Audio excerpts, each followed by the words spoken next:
Sohrab cycle নামে একটা brand আছে, কোটি কোটি টাকার মালিক, হসপিটালে মৃত্যুর সাথে লড়ছে।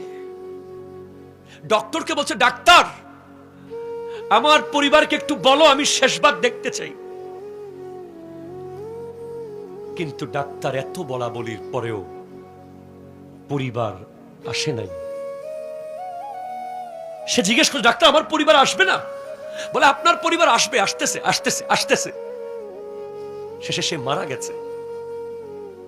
পরে ডাক্তারের অ্যাসিস্ট্যান্ট বলছে, স্যার তার পরিবার কি আসলে আসতে চেয়েছিল? আসবে বলেছিল? বলে, না, আমি যখন জানিয়েছি তার কন্ডিশন, পরিবার তাকে দেখতে আসতে নারাজ, আসতে চায় নাই। তো আপনি তাকে কেন বললেন আসতেছে? বলে, আমি চাই নাই যে শেষ সময় এসে এই কথা শুনে আবার মরে যাক, আবার মরে যাক। তার পরিবার তাকে দেখতে আসে নাই, কারণ তার সম্পদ তারা লুটে পুটে খেয়ে নিচ্ছে। তার কাছে দেখতে আসলে হয়তো সে যদি বলে দিত যে আমার সম্পদের এই অংশ মসজিদে দিয়ে দিও, ওই অংশ মাদ্রাসায় দিয়ে দিও, এই অংশ গরিবকে দিয়ে দিও, এজন্য হয়তো তার পরিবার দেখতে আসে নাই। হ্যাঁ, সেটাই পৃথিবী, হ্যাঁ এটাই পৃথিবী। একটা রেডিও চ্যানেল থেকে এক যুবককে ফোন করা হয়েছে। হ্যালো, অমুক বলছেন? হ্যাঁ বলছি। আপনার মায়ের অসুস্থতার খবর আপনি জানেন? বলে, হ্যাঁ জানি।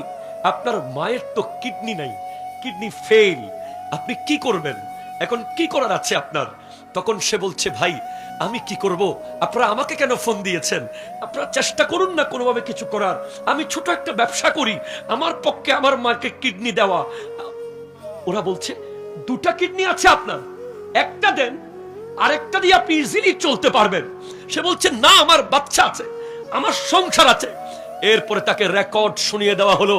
তার মাকে ডক্টর বলেছে, মা আপনার ছেলের একটা কিডনি লাগতো। তখন মা বলছে, আমার একটা না, আমার দুইটা কিডনি নিয়ে যান,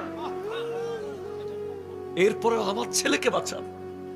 কিন্তু ছেলে মাকে কিডনি দিতে রাজি হয় নাই। আমি আপনাকে আরো কি বলবো, আপনারা শুনেছেন আমার কথায়।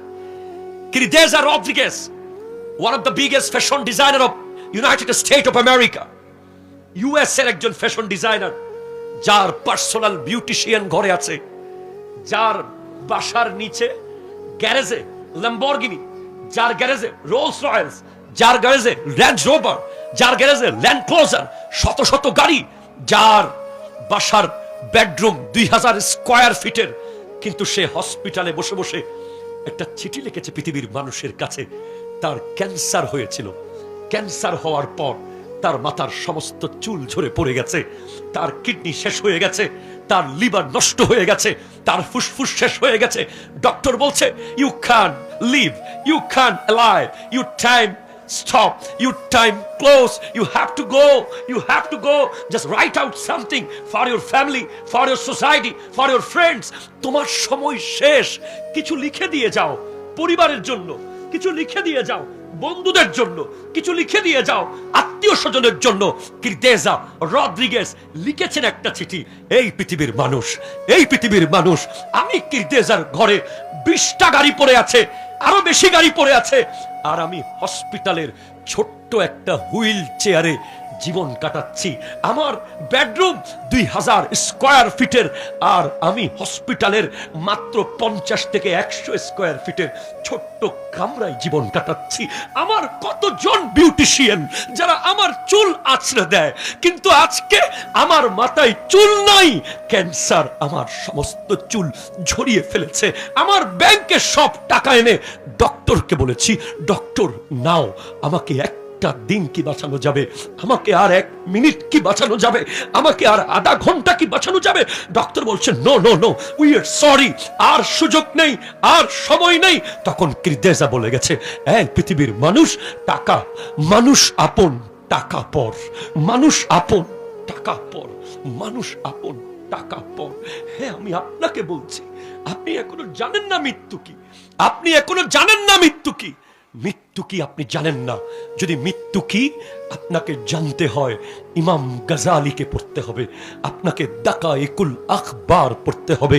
আমার নবী বলছেন, মৃত্যুকে যেদিন আল্লাহ বানিয়েছে, আদম আলাইহিস সালামের সৃষ্টির আগে মৃত্যু বানানো হয়েছে। মৃত্যুকে একটা বিশাল বড় আকৃতি দেওয়া হয়েছে, যে আকৃতি নবমণ্ডল এবং ভূমণ্ডলের চেয়ে বড়। আল্লাহর পক্ষ থেকে একটা পার্সেল আসে, যেটা কোনো পাঠাও নিয়ে আসে না, এসে পরিবহন নিয়ে আসে না, সুন্দরবন কুরিয়ার সার্ভিস আনে না। যে পার্সেল নিয়ে আসবে আজরাইল আলাইহিস সালাম, যেটা হলো উপহার। মানুষ উপহারের ভিতরে সাপ দেয়, বিচ্ছু দেয়, কাটা দেয় না। মৃত্যু কারো কারো জন্য উপহার হয়ে আসবে, আল্লাহর পক্ষ থেকে গিফট হয়ে আসবে। কার জন্য?